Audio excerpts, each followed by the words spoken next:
Hello everyone. As you all know कि UPSC CSC 2024 prelims के result already out हो चुके हैं और आप सब लोगों में से जो अभी मुझे सुन रहे होंगे, ये वीडियो देख रहे होंगे, बहुतों का क्लियर हुआ होगा, बहुतों का नहीं हुआ होगा। बहुत लोग ऐसे हैं जो इस चैनल को फॉलो कर रहे थे, हमारे जो वेरियस इनिशिएटिव थे, ठीक है, PYQ research program, polity through the real constitution, right, real text of the constitution etcetera. वो लोग जो फॉलो कर रहे थे उनमें से भी बहुतों का हुआ है, बहुतों का नहीं हुआ है। लेकिन most of the people they keep asking me through the Telegram messages etcetera कि भैया आपका अपना क्या हुआ। आप पीवाई को रिसर्च करवा रहे थे, आपका अपना क्लियर हुआ या नहीं हुआ। मैंने एकदम सिंबोलिज्म के तरीके से आपको बताया भी है, ठीक है, टेलीग्राम चैनल पे ऑलरेडी इन्फॉर्म्ड है। बाकी जो लोग मुझे यूट्यूब पे फॉलो कर रहे थे, I thank universe for making me clear this prelims for the third time, ठीक है। And I can't be more thankful than this, क्योंकि देखो बात ये है कि uh, मैंने उतना, ठीक है, ना तो चीज़ें उतनी प्रैक्टिस करी, ना उतनी इस साल प्रिपरेशन थी, पिछले साल भी उतनी ज़्यादा नहीं थी, ठीक है। मतलब मैं इनफैक्ट पिछले 2 अटेम्प्ट से उतना सीरियस नहीं हूँ, ठीक है, यूपीएससी के लिए, स्पेशली प्रीलिम्स के टाइम पे नहीं रहा। बावजूद इसके भगवान या फिर जो भी ड्राइविंग फोर्स ऑफ यूनिवर्स है वो मुझसे किसी ना करे किसी तरीके से मुझे वापस इस लूप में, इस एग्जाम के साइकिल में डाल रहा है। May be there is some purpose जो कि जो कि मेरे लिए डिसाइडेड है। और ये मेरे प्रीवियस 2 अटेम्प्ट्स हैं, उसकी ये मार्कशीट एटसेट्रा ये हम बाद में देखेंगे। बात ये है कि आप में से बहुत सारे लोगों ने भी, और एक ने तो बहुत पहले ही जिस दिन प्रीलिम्स हुआ, ठीक है, मुझे एक का मैसेज आया कि सर आपके जो पिछले 2 मेंस के अटेम्प्ट थे, आपको क्या लगता है आपने कौन कौन सी ऐसी मिस्टेक्स करी, कौन कौन सी ऐसी गलतियां करी जिसकी वजह से आपका मेंस नहीं हो पाया, ठीक है। गाइस, मैं इस एग्ज़ाम की दोनों साइड में रहा हूँ। मेरा एक बार प्रीलिम्स क्वालिफाई नहीं भी हुआ है, मेरा 2 बार मेंस ऑलरेडी हो चुका है, ठीक है, और इस साल मेंस में फिर से दे रहा हूँ। तो मैं बोथ साइड्स को जानता हूँ कि यहाँ पे आदमी क्या मिस्टेक करता है, यहाँ पे आदमी सिर्फ प्री पढ़ेगा, यहाँ पे आदमी क्या मिस्टेक करता है, यहाँ आदमी बस एकदम शिफ्टों में पढ़ेगा, ठीक है। मेंस पढ़ा, उसके बाद प्री की तरफ थोड़ा शिफ्ट होने लगे, उसके बाद पूरा प्री, फिर मेंस उतने में भूल गए। मतलब there is a certain pattern जो कि आप ऑब्जर्व कर सकते हैं मेरे जैसे फील्ड एस्पिरेंट से, कि भैया इस आदमी में या तो कंसिस्टेंसी नहीं है, या फिर कोई चीज़ ऐसी वो लैक कर रहा है जिसकी वजह से उसके स्कोर में उतनी इम्प्रूवमेंट नहीं आ पा रही है। ये मेरे, ठीक है, ये मेरा 2022 वाला मेंस का मार्कशीट है। स्कोर 637 था और ये बहुत इम्प्रूव नहीं हुआ, 672 ही बना अपना 2023 वाले मेंस में, राइट। लेकिन फिर भी कुछ एक ऐसी इंसाइट्स हैं जो मैं अभी खुद को सेल्फ इवेलुएट कर पाया कि क्या कहाँ पे कमियां रही, जिनको हम यहाँ डिस्कस करेंगे। और स्पेशली उन लोगों के लिए जो इस साल मेंस दे रहे हैं और जो इस साल मेंस नहीं भी दे रहे हैं, अगले साल दे रहे हैं। देखो मेरे पास बहुत सारे मैसेजेस आए हुए हैं, दोनों साइड के मैसेज आए हुए हैं। फेल साइड के भी आए हुए हैं, ये तो मैं कुछ ही यहाँ पे लगा पाया, और पास साइड के भी आए हुए हैं। कुछ लोग ऐसे भी है, ठीक है, कई बोल रहे हैं कि डूब जाने का मन करता है। भाई दूसरा अटेम्प्ट है, अगर आप अभी भी मुझे समझ रहे हो, सुन पा रहे हो, है ना, मेरी भावनाएं समझ पा रहे हो, तो मैं आपको सीधी बात सभी को ये बताना चाहता हूँ, जो इस साल फेल, ठीक है, फेल मैं नहीं मानूंगा, ठीक है, जो इस बार क्वालिफाई नहीं कर पाए हैं, राइट, वो लोग अगर ये सोच रहे हैं कि अगर उनका पहला अटेम्प्ट है, दूसरा तीसरा अटेम्प्ट है ना, अभी 3 अटेम्प्ट और बाकी है, और वो खुद को अगर ये कह रहे हैं, अभी मेरी बात लिख के ले लो, अगर आप खुद को ये कह रहे हैं कि ये मेरा लास्ट अटेम्प्ट था, अब मैं नहीं देने वाला हूँ, भाई मैं अपने एक्सपीरियंस से बता रहा हूँ, ये आप खुद को झूठ कह रहे हैं, और ये आप अगले 1 महीने तक कहते रहेंगे। क्योंकि उसके बाद भैया आप फिर से उसी मिडिल क्लास मेंटेलिटी के साइकिल के लूप में फिर से आ जाएंगे।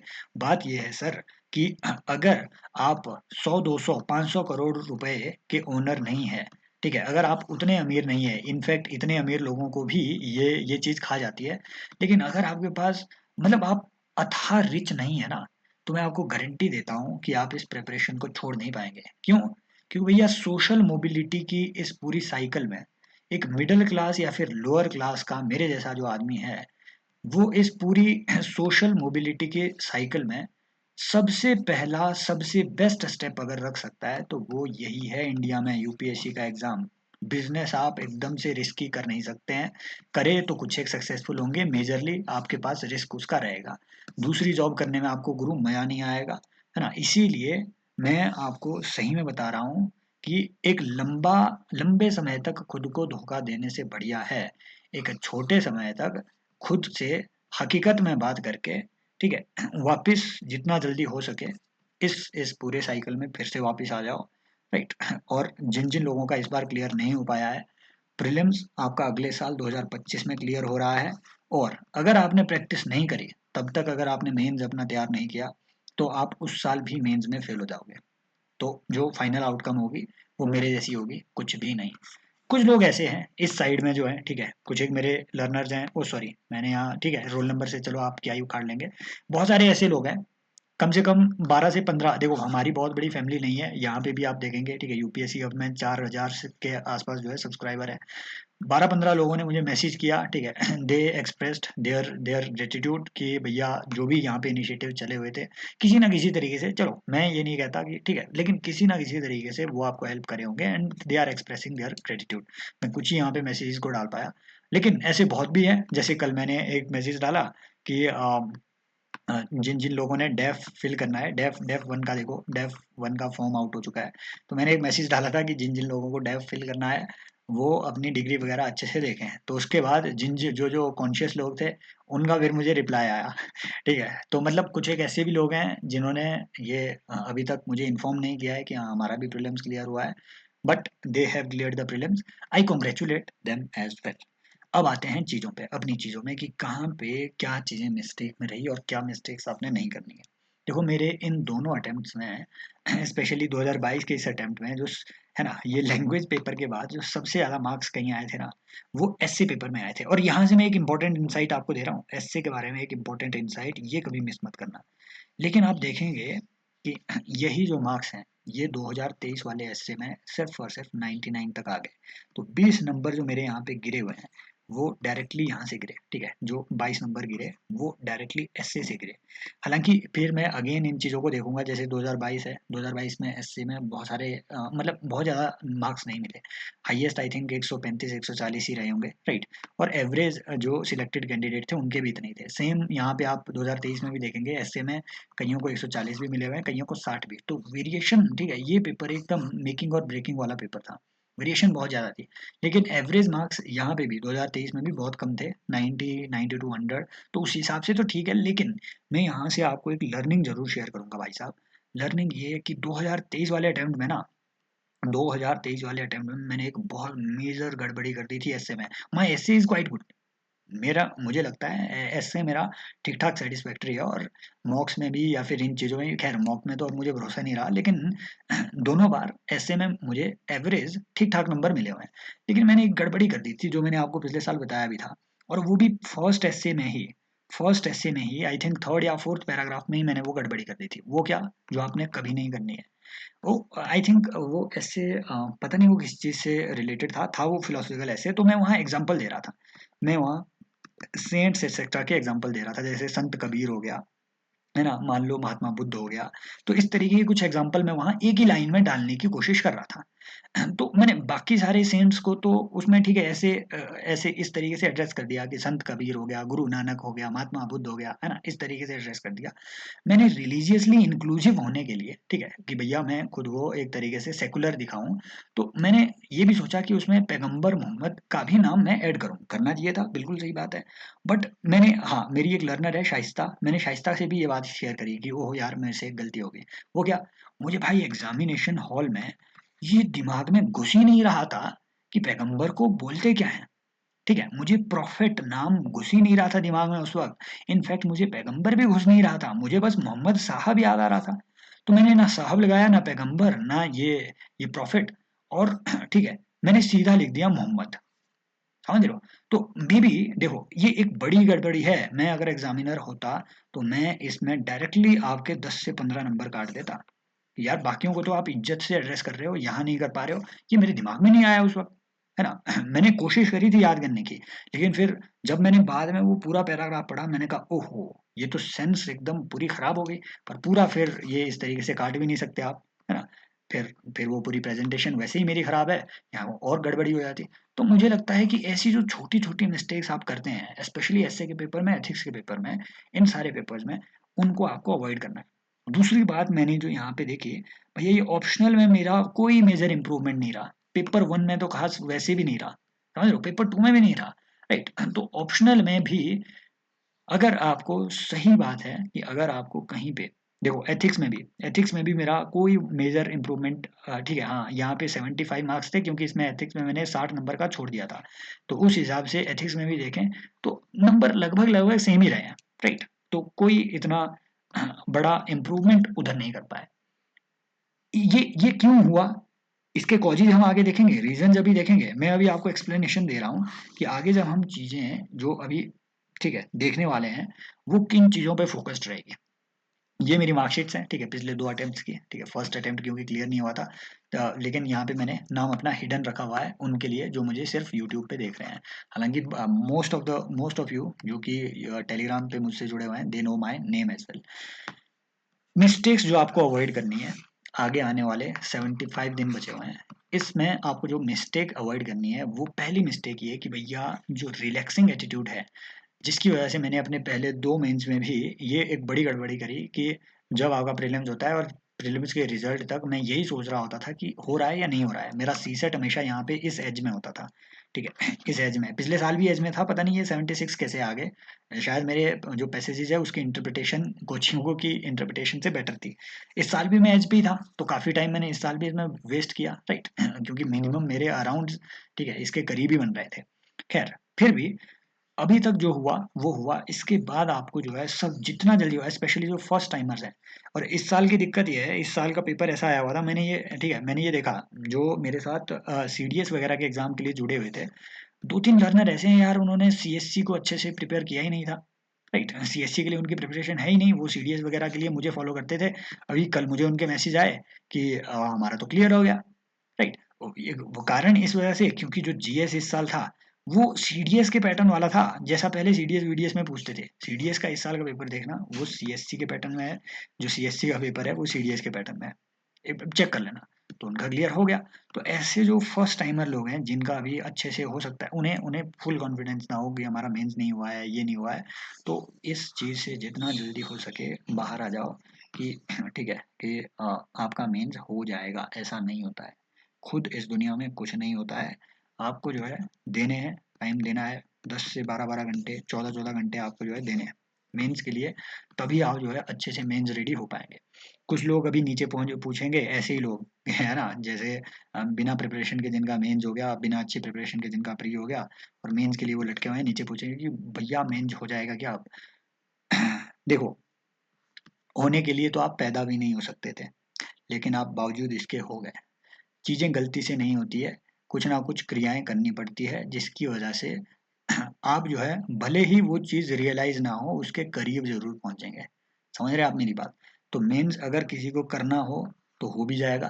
स्पेशली मैं उन लोगों के लिए बोल रहा हूँ, अगर आपको लगता है कि आपकी जो है प्रेजेंटेशन की स्किल अच्छी है, ठीक है, स्पेशली प्रेजेंटेशन की स्किल अच्छी है, प्लस राइटिंग में आपकी मेजर गड़बड़ी नहीं है, तो आप बहुत करीब है। आपको अपने कंटेंट पे काम करना है, स्ट्रक्चरिंग पे काम करना है, तो आप इन चीज़ों के बहुत करीब हैं कि इवन अगर आप अभी भी, ऐसा तो नहीं है कि आपने जीएस बिल्कुल नहीं पढ़ा हुआ है, ऐसा तो नहीं है आपका दिमाग ही खाली है, आपके पास लिखने के लिए कुछ ना कुछ होगा, उसमें आपको बस एडिशन करना है, ठीक है। उन एडिशन में आप नेक्स्ट जो भी 30 से 40 दिन है, ठीक है, आंख बंद करके उन एडिशंस पे, उन एड ऑन्स पे काम करो, अपने नोट्स पे काम करो, आप मेंस के एटलीस्ट बहुत करीब पहुंच जाओगे। देखो, क्लियर करने की मैं खुद गारंटी नहीं दे सकता, क्योंकि मेरा अपना नहीं हुआ है, आई डोंट नो इस साल भी होगा या नहीं होगा, ठीक है, I am not that much confident about about these things. क्यों? वो अभी आप जानेंगे, धीमे धीमे जानेंगे, जो लोग नए लोग हैं। दूसरी बात आपको जो नहीं करनी है वो ये कि इग्नोरिंग पीवाईक्यूज। देखो, मेरा पिछले साल, देखो मेरा एक एक बड़ी गलती दोनों साल में यही थी, मैंने पीवाईक्यू प्रैक्टिस तो करे, उस पर उतनी रिसर्च नहीं करी, हालांकि पिछले साल करने की कोशिश की थी लेकिन पूरी नहीं कर पाया। पीवाईक्यूज पे रिसर्च करना बहुत जरूरी है, स्पेशली तभी प्रीलिम्स में भी, जो इस साल देखो हमारा देखो मेरे पास टाइम इतना नहीं है कि मैं हर चीज़ का स्क्रीनशॉट लेकर के एक बड़ी वीडियो बनाऊं कि ये 20 या 25 क्वेश्चन हमने जो है पीवाईक्यू से किए थे, नहीं। स्पेशली जो लोग मुझे फॉलो कर ही रहे हैं, काफ़ी टाइम से फॉलो कर रहे हैं, उन्हें मालूम होगा हमारा एक पीवाईक्यू रिसर्च प्रोग्राम था 150 दिन का, लेकिन 80 ही वीडियोस में बना पाया, और वो 80 वीडियो की प्लेलिस्ट आज भी यहाँ पे अवेलेबल है, अगले साल के एस्पिरेंट्स के लिए भी अवेलेबल होगी। एक बार जाकर के उन्हें देख लेना, फिर देखना कि इस साल प्रीलिम्स में कौन कौन से क्वेश्चन आए थे। भाई साहब आप पाएंगे, मैं तो एकदम सही में बता रहा हूँ, मैं कुछ क्वेश्चन ऐसे थे जिन्हें मैंने पढ़ा और आंसर लगा दिया। क्यों? क्योंकि वो पीवाईक्यू से एज इट इज कई चीजें कॉपी पेस्ट वहां पे हुई थी, है ना, ये सद्भावना सद्भावना ये तो। और मैंने अपनी प्रीलिम्स के लिए भी अपनी ही सीरीज को 3 दिन पहले रिवाइज किया था 2x की स्पीड में। तो मेरी आंखों में चमक रही थी यार, ये तो मैंने वहां देखी है, ये तो मैंने अपनी वीडियो में बताया हुआ है। समझ रहे हो? कम से कम 20-22 क्वेश्चन ऐसे थे जो उन्हीं पीवाईक्यू से थे जो हमने वहां डिस्कस किए थे। ये कौन से थे, ये मैं आपको जो है डेफिनेटली मेंस के बाद जब मुझे टाइम लगेगा, ये सब प्रूफ प्रूफ वगैरह उस टाइम हो जाएंगे, मुझे देने की जरूरत भी नहीं है। जो लोग फॉलो कर रहे हैं they no it well. Same चीज आपके सेम, ये मेंस के लिए और ज्यादा इंपॉर्टेंट है, मैं आपको गारंटी देता हूँ भाई साहब। मेंस में सोसाइटी, मेंस में डिजास्टर मैनेजमेंट, मेंस में सिक्योरिटी, ठीक है, इंटरनल सिक्योरिटी, ये जो मैटर्स है ना, जियोग्राफी, ये भाई साहब ये क्लियर रिपीटेशन होती है, ये रिपीटिंग, ठीक है, रिपीटिंग ट्रेंड पे है ये सारी चीजें। GS2 पूरा रिपीट, पूरा रिपीट, गवर्नर इस साल भी पूछा होगा, 3 साल पहले भी पूछा होगा, GS2 पूरा रिपीट, ठीक है। आपके ये जरूर है कि GS2 में जो करंट अफेयर का एस्पेक्ट है, ये उतना उतना रिपीटेड नहीं होता है, क्योंकि डेफिनेटली अगर किसी साल कोड पूछा है, 2 साल बाद कुछ और पूछ लेंगे, I2U2 पूछ लेंगे, फलाना पूछ लेंगे, है ना। तो ये सब चीजें जो है ये इम्पोर्टेंट है, PYQs are very very important, इस चीज को कभी इग्नोर मत करना। PYQ सिर्फ प्रैक्टिस नहीं करनी है, उनकी थीम पे रिसर्च करनी है। आपका जो भी मेंस के नोट्स बनने चाहिए PYQ बेस्ड बनाने हैं, कहीं इधर उधर कोचिंग में मटेरियल ढेर सारा इकट्ठा करना, ये टॉपर के नोट्स वो टॉपर के notes, no. PYQs should be your core theme, guiding theme, ये चीज ध्यान में रखो। अदरवाइज अगर आप हेविली रिलाय करोगे कोचिंग की इवेल्युएशन में, भाई मैं आपको शर्त लगाता हूँ, कोचिंग की जो तो इवेल्युएशन प्लेटफॉर्म है, ये मेरे अपने आंसर है पिछले साल। मेरी दिक्कत ये है कि मेरी हैंड राइटिंग भी उतनी अच्छी नहीं है, प्रेजेंटेशन उतनी अच्छी नहीं आती है, यहाँ पे थोड़ी थोड़ी ठीक फिर भी दिख रही है, लेकिन फिर बाद बाद में चल करके, ये तो मेरे शुरुआती आंसर थे, बाद बाद में चल करके गर्दा बन जाता है। जब आप 70 दिन तक लिखते हैं तो आपकी हैंड राइटिंग भी बुरी हो जाती है, राइट। तो ये देख लो, बस इन्होंने मार्क्स दे दिए, चाइना एम्बिशन, कोरियन वॉर, बस ये क्रिटिसिज्म डन। समझ लो बात को, यहाँ देख लो, ये तो कोई इवेलुएटर था जो मुझे 4/10, ठीक है, not very conventional answer but you handled it well, ये मुझे very good very good good good good good ये दे दिया जाता था। मुझे तो, मैं सही में बता रहा हूँ, अपनी अपनी चीजें बता रहा हूँ जो मैंने एक्सपीरियंस करी है। मेरी इवेल्युएशन में बस गुड गुड गुड आता था और नंबर आते थे। समझ रहे हो? ये मेंस में तो नहीं रिफ्लेक्ट हो रहा है। दैट मीन्स भैया एक्चुअली इस चीज के नंबर्स को समझो, डायनेमिक्स को समझो। हर साल कम से कम 13,000 लोग, इस साल भी 13,000 लोग कम से कम प्रीलिम्स क्वालिफाई हुए हैं। इन 13,000 लोगों में से कम 10,000 लोग आंसर रेगुलरली लिखते हैं। इन 10,000 लोगों के तो इवेल्युएशन होने ही है।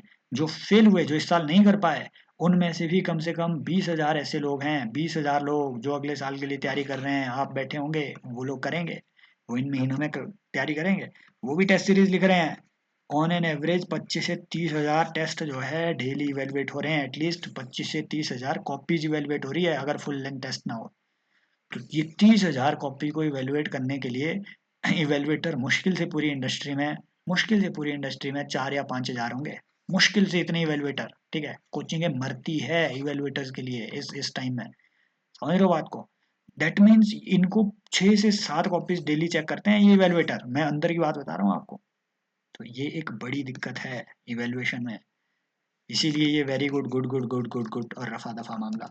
इन चीज़ों पे बहुत हैविली रिलाय नहीं करना है, जिन चीज़ों पे रिलाय करना है अभी हम बात करेंगे। अगली बात, आपको इग्नोर जो चीज़ नहीं करनी है, हैंड राइटिंग नहीं करनी है। देखो ये तो मेरा 2023 के अटेम्प्ट का था, थोड़ी इंप्रूव इसमें हैंड राइटिंग हुई थी। अगर मैं आपको 22 का बताऊंगा ना अपना हैंड राइटिंग, भाई वो ऐसे चलता था मेरा, वो हैंड राइटिंग ऐसे चलती थी, समझ रहे हो, समझ नहीं आ रही थी मुझे, लास्ट में खुद भी मुझे अपनी हैंड राइटिंग से चिढ़ हो रही थी यार।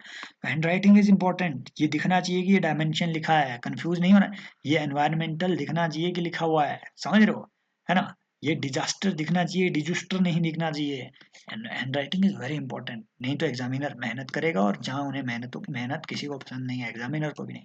हैंड राइटिंग पे हमें काम करना है, सभी को काम करना है जितना कर पाए। हालांकि सुधारना बहुत मुश्किल होता है, आई नो दिस, लेकिन फिर भी it is important. Presentation is important, alignment ठीक होनी चाहिए, ऐसा नहीं आगे पीछे जा रहा हो। प्रेजेंटेशन इज इम्पोर्टेंट, एक लाइन में बनना चाहिए, समझ रहे हो चीजें।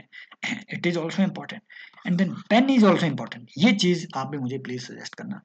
मुझे मुझे आपसे एक सजेशन चाहिए, ठीक है। मुझे किसी एक ऐसे पेन पेन का आपसे सजेशन चाहिए जिसका कलर बिल्कुल ऐसा हो, जिसका कलर बिल्कुल ऐसा हो, ठीक है, एकदम चमकीला सा कलर हो। ऐसा नहीं होना चाहिए।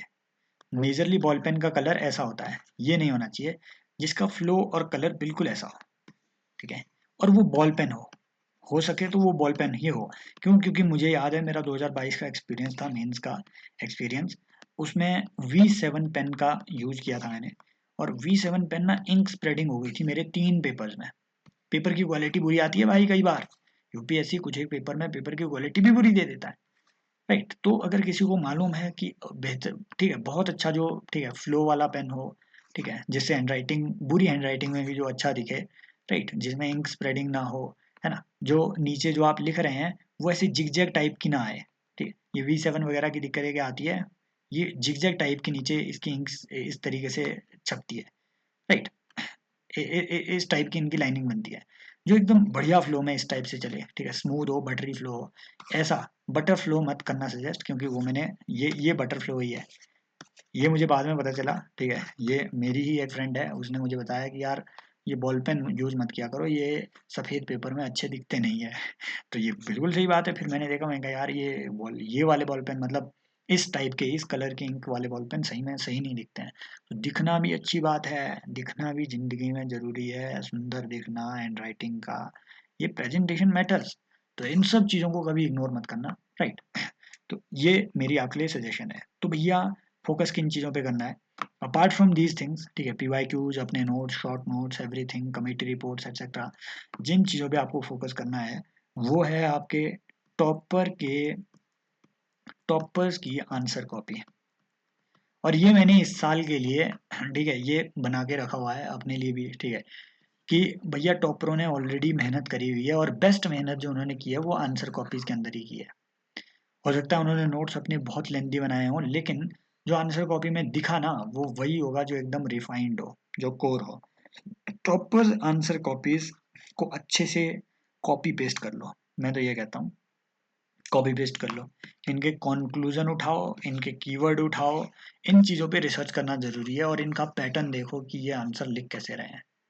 ये भी एक इम्पॉर्टेंट है। और आंसर राइटिंग में एक चीज़ और मैंने देखी, एक इम्पॉर्टेंट चीज़ जो मैंने पिछले साल मिस करी थी।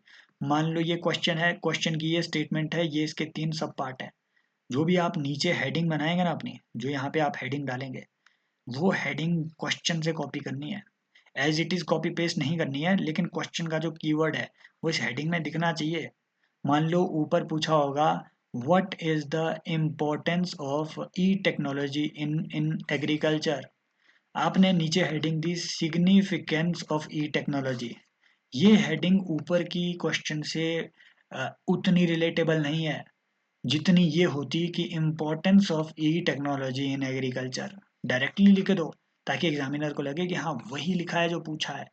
हेडिंग की गेम इज वेरी इंपॉर्टेंट, मैंने ये देखा है। इन सब चीज़ों को, हालांकि ठीक है, मैं अगले मेंस तक कोई वीडियो नहीं बनाने वाला इस तरीके की, जब तक मेंस ना हो जाए इस चैनल में आपको ज़्यादा एक्टिविटी नहीं दिखेगी। But yes, if you want, ठीक है, if some of you want, जिन जिन का इस बार मेंस हुआ है, तो वैसे भी मुझे तो टॉपर कॉपी देखनी ही होती है। तो हम ये, ठीक है, 10-10 मिनट की डेली वीडियोस तब मैं ये कर सकता हूँ कि जो टॉपर कॉपीज हैं उन पे, उनके एनालिसिस पे 10-12 मिनट की डेली वीडियोस यहाँ पे हम क्रिएट कर सकें। ये एक रिवीजन के लिए भी अच्छा होगा। तब ये आप जो है एक तरीके से मुझे कमेंट सेक्शन में बताएंगे कि क्या ये एक फिजिबल आइडिया है, नहीं फिजिबल आइडिया है। ये प्लीज़ आप मुझे कमेंट सेक्शन में बताएं। नंबर 1। नंबर 2 चीज़, ठीक है, जो मैं यहाँ बताने वाला था वो, सॉरी मैं खुद भूल गया, मेरा मेरा दिमाग भी उतना चीज़ों को अब अंदर रख नहीं पा रहा है, ठीक है। तो यही कुछ चीज़ें हैं, ठीक है, यही कुछ चीज़ें हैं जो जो मैं आपको बताने वाला था मेंस के लिए। बाकी चीज़ें जो जैसे जैसे याद आएगी वो वैसे वैसे आपको बता दी जाएगी। मुझसे जुड़े रहने के लिए आप जो है टेलीग्राम पे मुझे फॉलो कर सकते हैं, ठीक है। ये चैनल भाई साहब 4K सब्सक्राइबर ही होंगे, ठीक है, कम ही है इस टाइम पे तो, लेकिन ये एग्जिस्ट कर रहा है पिछले 2 साल से। और जो फॉलोअर हैं इस चैनल के वो भी मेरे साथ पिछले 2 साल से हैं, और उनमें से बहुतों का इस बार भी साथ में मेरे साथ क्लियर हो भी रहा है, ठीक है, बहुत लोग मेरे साथ मेंस देते भी है ना। तो ये एक परमानेंट टाइप का आप चैनल जिसे मान सकते हैं, हालांकि ये इस तरीके से फुल्ली एनोनिमस है, एटलीस्ट यूट्यूब के लेवल पे। तो अगर आप, ठीक है, मुझसे जुड़ना चाहते हैं अगले साल के लिए भी, ठीक है, जो लोग प्रिपेयर कर रहे हैं, थोड़े छोटी मोटी चीज़ें मैं अपने, ठीक है, मेरे जो अपने एक्सपीरियंस है यार, वो चीज़ें यहाँ पे शेयर होती रहती है। बाकी बाकी भगवान तो इस दुनिया में सभी हैं। तो एक भगवान दूसरे भगवान को कैसे गाइड कर सकता है, सोचो। सोचो, ये भी मानने वाली बात है। तो यही बात है, फिलोसफी बहुत ज़्यादा होगी, उतना जानेंगे नहीं, तो सीधा आ जाओ टेलीग्राम पे। टेलीग्राम पे आप मुझे फॉलो कर सकते हैं। एंड वीडियो को कोई फायदा नहीं है, मुझे कोई फर्क नहीं पड़ेगा, लाइक करना हो, सही शेयर करना हो, सब्सक्राइब करना हो, वो आपकी मर्जी है। It is, everything is at your discretion. Thank you so much, take care, bye bye, as always, love you all. But yes, अगर ये किसी के लिए हेल्प हो सकती है, किसी मेन देने वाले मेरे मित्र बंधु के लिए कोई किसी प्रकार की हेल्प इससे हो सकती है, you can share this video, ठीक है, to them as well. And yes, ये चीज़ जरूर सजेस्ट करना है यार, ये पेन मुझे अच्छा सा जरूर सजेस्ट करना जिसकी इंक बिल्कुल ऐसी हो, ऐसा ही बटरी फ्लो हो, ऐसी ही एकदम इंक हो, और सफ़ेद पेपर में ऐसी ही एकदम मस्त दिखे, मतलब समझ रहे हो एकदम, वो एकदम फील आनी चाहिए, बस। Thank you so much, take care, bye bye, as always, love you all.